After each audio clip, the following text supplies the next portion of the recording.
রক্তের বন্ধনের সাথে অনেক দূরত্ব চলে এসেছে আমাদের ভিতরে।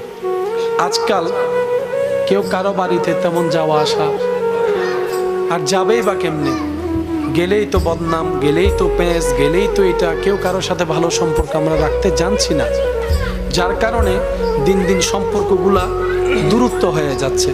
তো বেঁচে থাকার তো বেশি দিন আর সুযোগ নেই।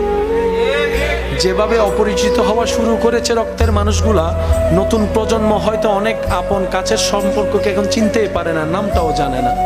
তা আমরা অনুরোধ রাখবো, যতটুক সম্ভব হয় আল্লাহর রেজার জন্য, আল্লাহর সন্তুষ্টির জন্য আপনি আপনার জায়গা থেকে অতটুক মেনটেন করে সবার সাথে যোগাযোগ সম্পর্ক রাখার চেষ্টা করেন। হ্যাঁ, আপনার সেই সম্পর্ক রাখাকে কেউ যদি দুর্বলতা মনে করে, অন্যভাবে দেখে, মূল্যায়ন না করে, সেটা তার খোদাকে সে জবাব দিবে।